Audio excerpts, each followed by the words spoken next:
let's take a look. What is there to see? Oh, I didn't bring the flashlight. Oh, it's kind of a bummer. It's kind of a nice 4-link, really. The top 2 bars are semi-parallel, not perfectly parallel. The bottom bars have a little angle in. It's got a panhard bar on this particular wagon. We have an upper control arm on both sides, which a lot of the stuff I was looking for originally with the car, I noticed have 3 control arms, only 1 upper control arm, but this one has 2. Must be because it's a wagon or something? I don't know. Panhard bar is going to be replaced with a Watts link. Coil springs there is going to have coil over shocks back here, and yeah, with springs, and then we'll have a Watts link going back, and I got a little guy up there to put in.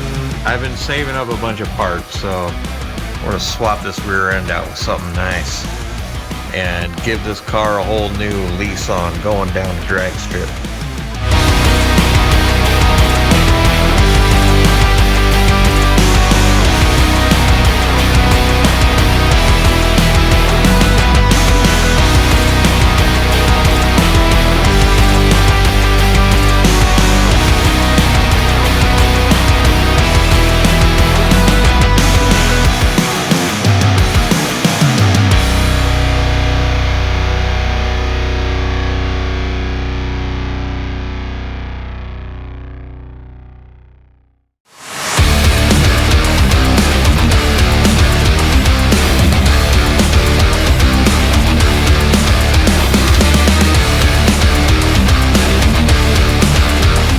Let's take a look at this Moser stuff, a little unboxing, and see how your rear end is going to come. Now this one is a full floater for the wagon. I'm kind of used to full floaters. It's what we run on all our circle track cars, and you know, it's nice, especially if you have a spool in it. You got to move it around. You can just pull an axle, roll it really easy, that kind of stuff. Or if something happens, breaks somewhere, you can, it kind of has just like hubs, like the front end that could just roll. So it's kind of nice, and somewhat easy to work on. Anyway, so we got one that goes in the wagon. Yeah. And so we got 3 boxes. We got a little box. So we'll go through this little box. It's got axle seals, bearings, nice. I think these go to the drive plates. Anyway, you got the nuts. You got the pretty Moser thingies that go in the middle. Caps. You got some more bearings and some instructions. Ooh. I like good instructions. After that last video, or who knows when this one's coming out, but that Intellitronics video. Oh yeah, we got just a full-on parts breakdown assembly instructions. That does make it easy. So I love this. This is just the order you put it in. No problem. Rotor adapter bolts, dust cap bolts, drive flange bolts. Cool. Very simple, very straight to the point, easy to read, no weird fonts. Okay. I'm just going to put these back in here for the moment. And I did ask them if they had inner axle seals. And they said yes. So, hoping to see those at some point. And those go in the axle tubes kind of towards the center section to keep your oil from running down the axle tubes. Sometimes we've seen them on circle track cars that there's no seal there. Somebody forgot to put it in or something, and then, you know, more oil is over there than needs to be, and then if anything is wrong, oil. No good for going around corners pretty much all the time. So, alright, what else have we got in here? Something heavy. what in the hell did I do with my pocket knife? That's alright, we're just gonna go razor blade. I just saw a guy talking about a knife the other day. I'm like, oh, just grab a razor blade off the shelf. That'll be fine. What are these guys? Let's see what these are. Okay. I don't know how fast you gotta do this. Can you do it without editing? That'd be wicked awesome. This is not a sponsored video. I done sponsored this myself. Oh, here we go. Nice steel. I wish I would have ordered these without the studs, because the first thing I'm going to do is press these studs out and put in some different ones. I found some studs that are this size knurl with a 1/2 inch coming out, and those should be just fine. Yeah, buddy. Oh yeah, look how pretty that is. Those are the brake parts. Look at that, see? Wheel mounts out there on the edge. Nice. And these guys hook up. Now you can get these in aluminum or steel. I just opted for steel because it's a big ass heavy car. I don't need no warpage, I don't need nothing. It's gonna be upwards of 4,500 pounds. It's already 4,000, I don't even have 5 pieces of glass in the car. So we're probably close to 5,000 pounds when this thing's all done. There's at least a few hundred pounds of glass and parts to go back on here. So that's great. We got those, and then let's see what's in here. So it came with obviously 2 of those, 2 of the rings. Let's take a look at this one. It's all packaged well. Even the Federal Express delivered it without beating it up. I was wondering how it was going to come. If it came United Parcel Smashers, then that'll be interesting. Ooh, it feels like a little drive plate action. Alright. Oh man, it's always fun to read newspapers from some other part of the country. They're in Indiana. And funny thing about Moser is my dad used to race against Moser himself, as far as I know, in high desert racing when we used to race a Pacer and they used to race a Ranchero. Alright, let's see what this is. We got they're reading the commercial review in Portland, Indiana. Oh, there's another Portland. I wonder if they call it Portland or Portlandia. This box here has what I would call axles. Oh yeah, buddy. Nice big fatty axles.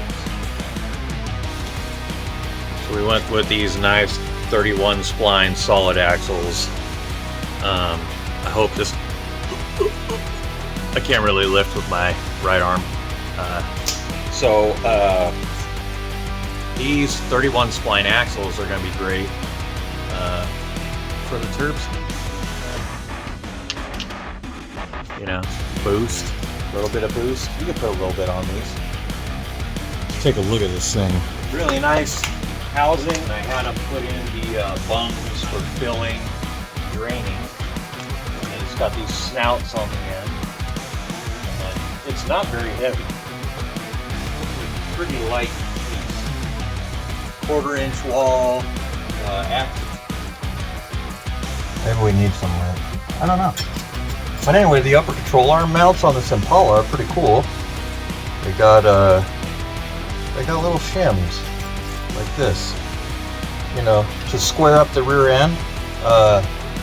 So this thing mounts, and the control arm, upper control arm, comes off of here, and then mounts up there, and that's how they can, you know, fix the rear end center line through here, so they can square it up to the frame, and you can just change shims if that's an issue there. This piece bolts in, 3 bolts, and then you got the shims behind it. You can see the one on there, and if you don't got enough, slide in another shim, install it, square your rear end up.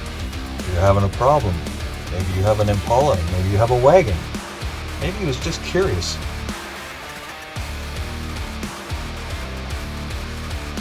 And now we got the parts from Speedway. We're gonna try their kit, their 4-link HD kit. It's the ones with the brackets that look like this. I'm not actually gonna use these brackets.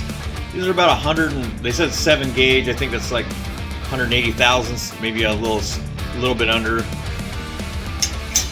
I'm not gonna use those, but I thought I was maybe try out the rest of their kit. So I'll save those for another project. It's not that big of a deal. But now I'm just like kind of going through the rod ends, cleaning up the threads and stuff like that, and trying to put all the jam nuts and stuff together. Just kind of piecing it together, because putting it together, I'm just not sure, and I wasn't sure about the lengths of these rod ends.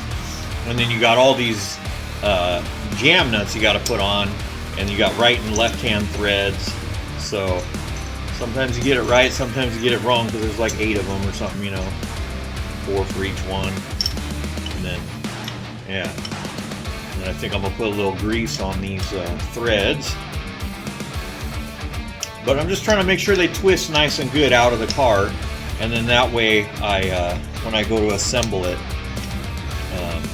it'll be, you know, when there's tension on everything, you just want to be able to move easy. So, you know, their function is probably not a factor of, what am I trying to say? It's not a factor of them being an interference fit, you know, the threads and stuff. I'm sure they should be within a tolerance. That was the wrong one. Let me try the other one. It's always funny when you're trying to screw one on the wrong way. It's like, oh yeah. And then once you get going, you're good to go. So anyway, you get four of the same size bars. I think they say these are Pro Moly. You get 4 right hand, 4 left hands, and then you put them together. So you got 4 of these brackets, or 4 of those control arms.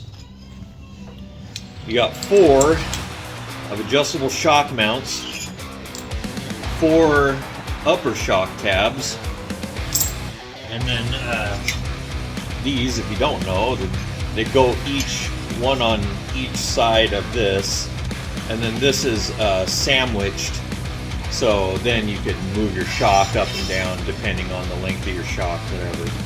So, and we're gonna go with the rule of whatever, of about 2/3 compressed, and that's where we're gonna start.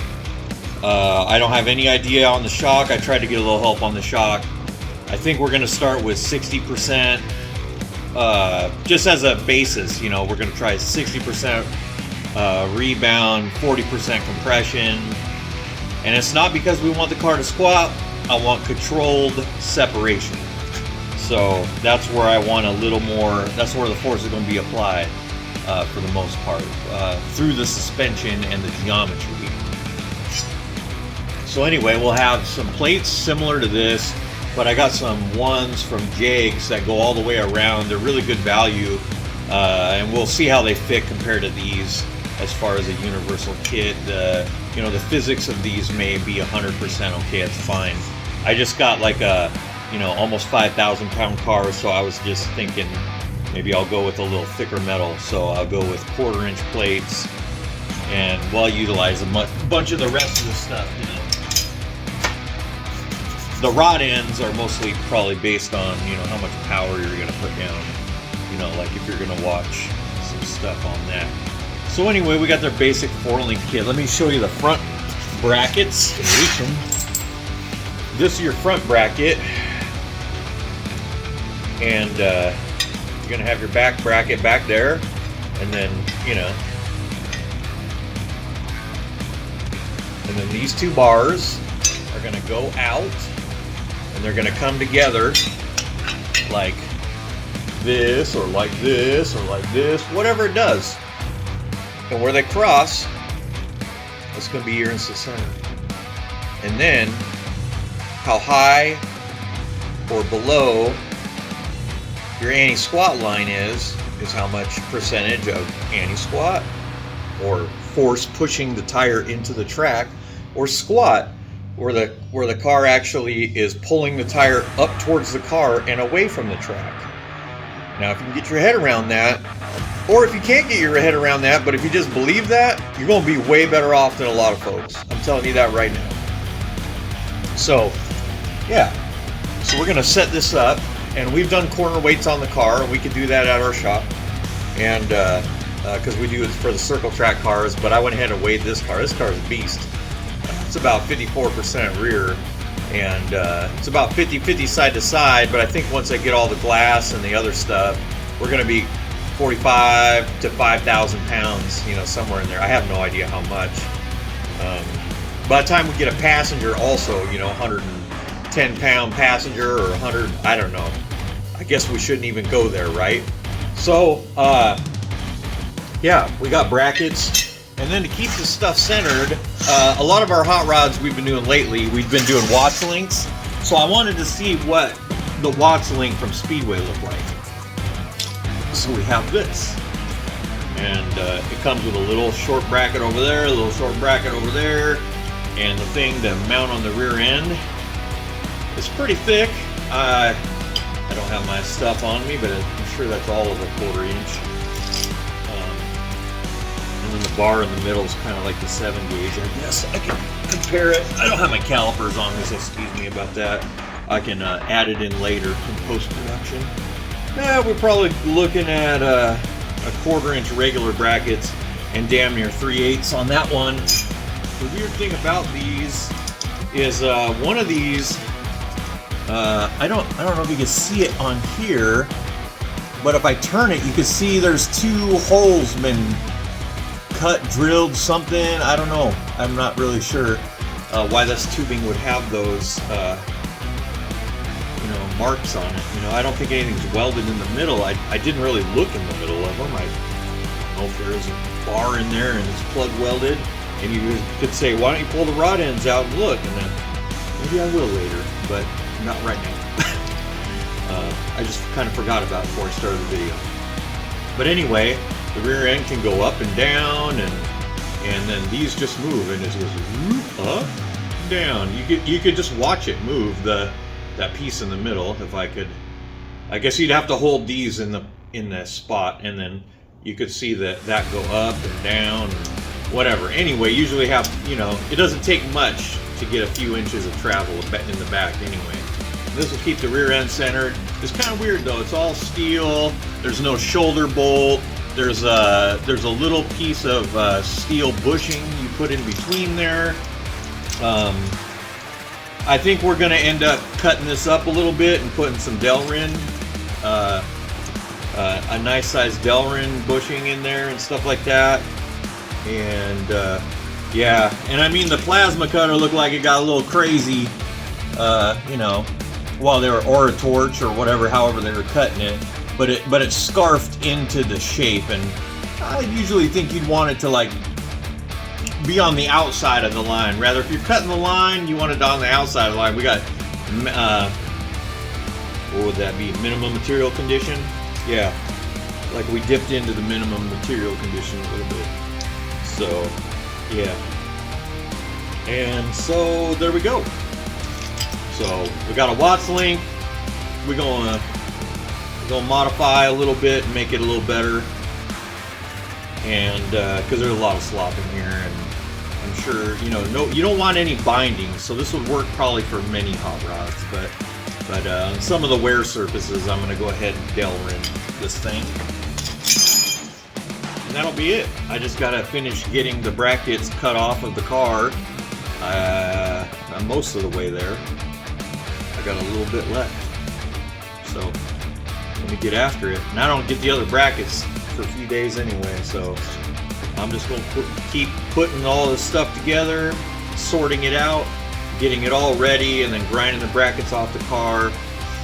And then I'll actually assemble a hub assembly and tires and get everything on the rear end so we can see what it all looks like physically in there. We just got the brakes in the other day. We don't need those on the car, but you know, yeah. I'm really curious about the clearance on the rotors to the wheels. They never really gave a size dimension of what you could fit that thing on, but the back spacing on the rotor might be enough where it doesn't even get into the tires, so I'm not really sure. I guess we're going to find out in this video at some point.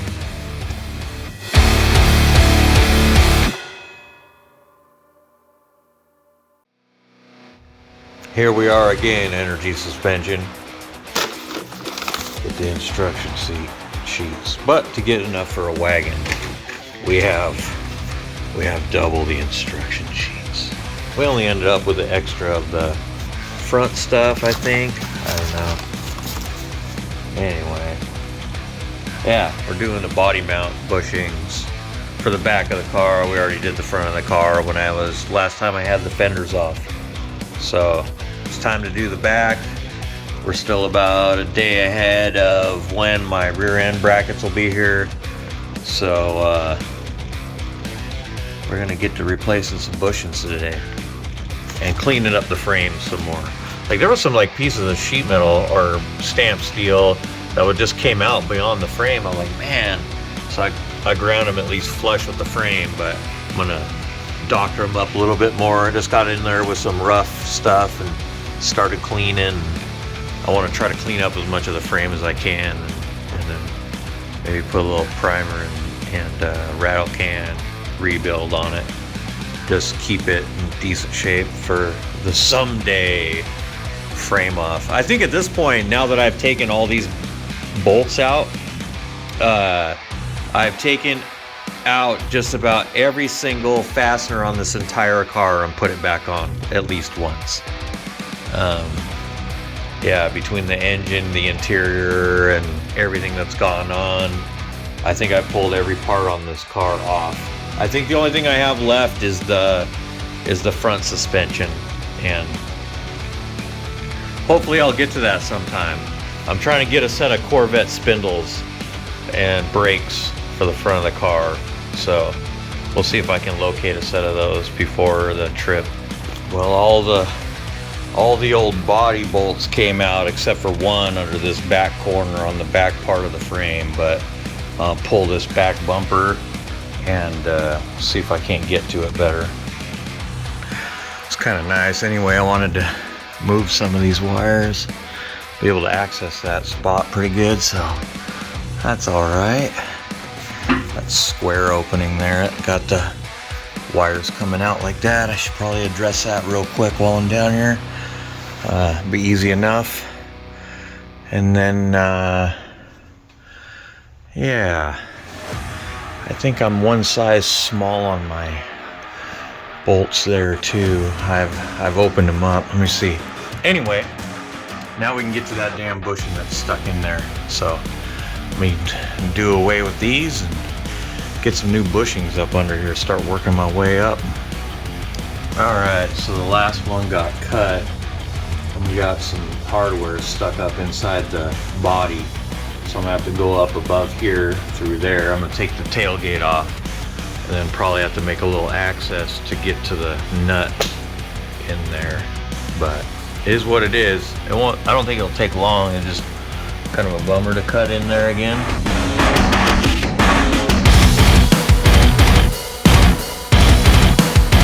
All right, so to pull this off, we had to get in our body mounts here.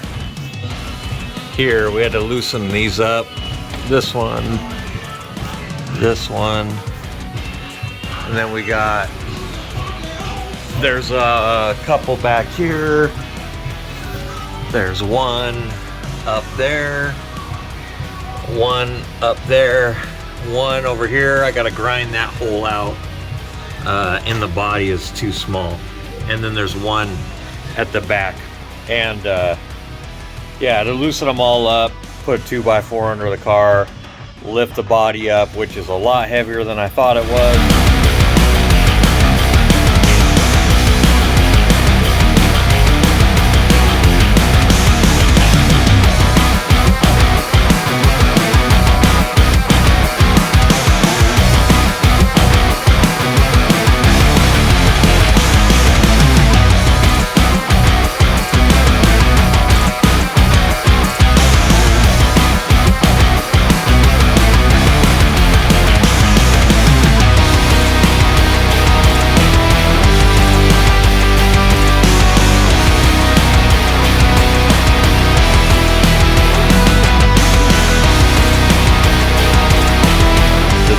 difficult body bushings by far are these ones right here, behind the rear seat, or about where the rear seat is.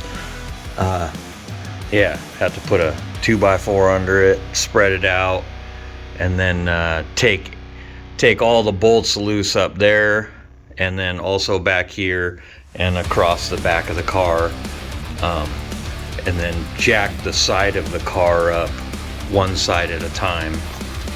And yeah, it's a booger. Plus I'm in between this and the wall. I'm like just trying to be real extra careful, because when you start jacking, you know, you never know, you might disturb your floor jack, so just always be careful of that stuff. Then you got to open the hole in the frame to this diameter of the step here. Don't worry about that guy. That diameter of that step. So yeah, we got to open it about I'm not sure, it's not much, maybe 60 thousandths or something diameter, I don't know, but it takes a couple minutes. Yep, Bob's your uncle right there, right? All the way through.